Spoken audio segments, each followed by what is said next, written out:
Halo semuanya, perkenalkan kami dari program studi Teknik Informatika kelas B kelompok 7 ingin mempresentasikan perancangan data analisis perpustakaan. Sebelumnya, perkenalkan nama saya Marcelo Kondinata dengan NIM 535250089.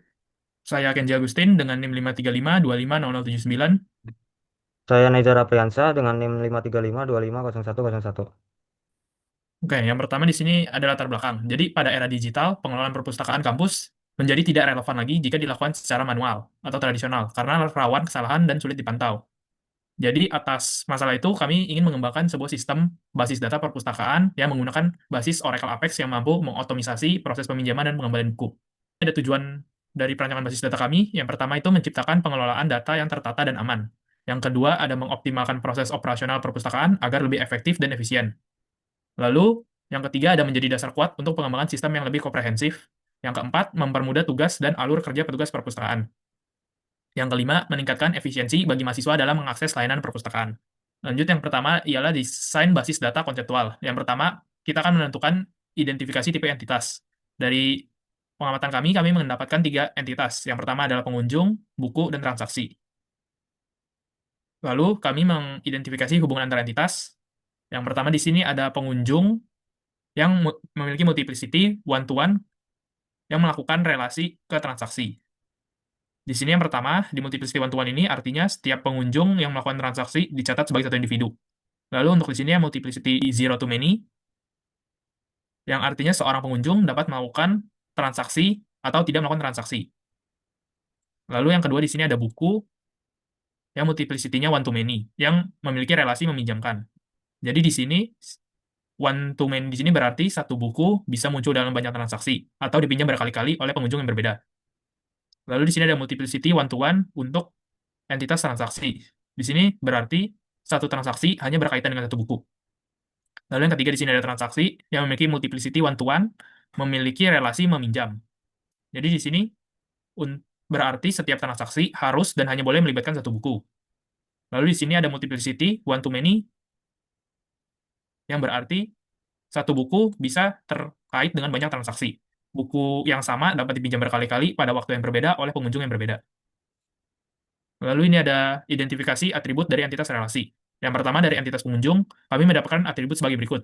Yang pertama dari pengunjung, nama, email, dan tanggal daftar. Lalu ada entitas buku, ada atribut buku ID, judul, penulis, penerbit, dan tahun terbit. Lalu ada entitas transaksi. Di sini ada atribut peminjaman ID, NIM pengunjung, buku ID, tanggal pinjam, tanggal jatuh tempo, staff ID, petugas, nomor telepon, pengembalian ID, tanggal kembali, dan status. Lalu di sini kami akan menentukan kandidat dan primary key. Untuk dari entitas pengunjung, kami ini di sini mengambil primary key-nya yaitu NIM pengunjung dan kandidat key-nya yaitu email. Untuk entitas buku, kami di sini mengambil primary key-nya sebagai buku ID. Untuk yang transaksi, kami di sini mengambil primary key-nya adalah peminjaman ID, foreign key-nya adalah NIM pengunjung, dan buku ID-nya adalah foreign key. Berikut adalah diagram IR kami sebelum normalisasi. Lalu kita lanjutkan ke desain basis data logis. Yang pertama adalah bentuk tabel UNF kami. Ini adalah lanjutannya. Lalu kita masuk ke bentuk tabel 1NF. Jadi di bentuk tabel 1NF ini, kami sudah mengambil NIM pengunjung, nama, email, tanggal daftar, peminjaman ID, tanggal pinjam, petugas, nomor telepon, tanggal jatuh tempo, buku ID, staff ID, judul, penulis, penerbit, tahun terbit, pengembalian ID, tanggal kembali, serta status. Ini adalah contoh tabelnya. Berikutnya ada tabel 2NF. Di sini kami memecah menjadi tabel pengunjung dan tabel buku. Di sini ada tabel pengunjung yang isinya ada NIM pengunjung, nama, email, dan tanggal daftar. Untuk primary key ada di NIM pengunjung. Untuk tabel buku ada buku ID, judul, penulis, penerbit, tahun terbit. Primary key ada di buku ID. Lalu ada tabel transaksi yang berisi peminjaman ID, NIM pengunjung, buku ID, tanggal pinjam, tanggal jatuh tempo, staff ID, petugas, nomor telepon, pengembalian ID, tanggal kembali, dan status. Primary key ada di peminjaman ID, foreign key ada di NIM pengunjung dan buku ID. Untuk tabel 3NF-nya, yang tabel pengunjung dan tabel buku ini masih sama dengan 2NF. Yang berbeda hanya di bagian tabel transaksi, di sini kami pecah menjadi 3 tabel baru, yaitu ada tabel pustakawan dengan isi staff ID, petugas, dan nomor telepon. Primary key-nya ini adalah staff ID. Untuk tabel peminjaman, yang isinya peminjaman ID, ini pengunjung, buku ID, tanggal pinjam, dan tanggal jatuh tempo, serta staff ID. Primary key di peminjaman ID, foreign key di NIM pengunjung, buku ID, dan staff ID. Lalu di tabel pengembalian, pengembalian ID sebagai primary key, foreign key-nya adalah peminjaman ID dan staff ID. Lalu ada diagram IR kami setelah dinormalisasi. Yang pertama ini ada pengunjung yang berelasi melakukan kepeminjaman. Di sini one to one, yaitu satu pengunjung dapat melakukan banyak peminjaman dan satu peminjam hanya dilakukan oleh satu pengunjung.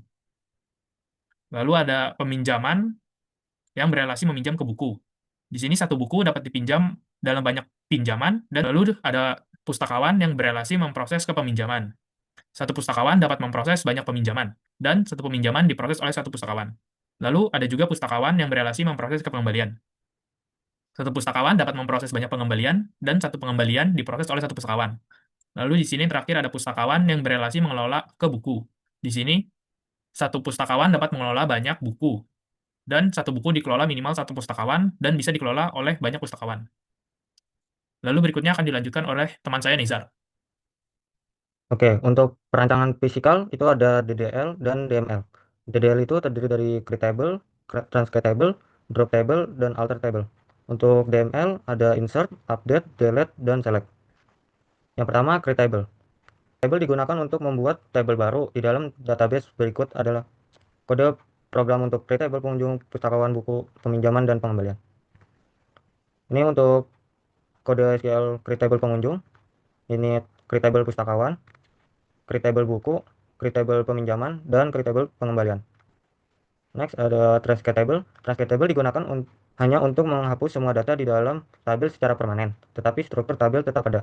Berikut adalah contoh penggunaan transcript table untuk menghapus tabel pengunjung, serta outputnya. Next, drop table. Drop table digunakan untuk menghapus tabel beserta seluruh strukturnya dari database. Berikut adalah contoh penggunaan drop table untuk menghapus tabel pengunjung.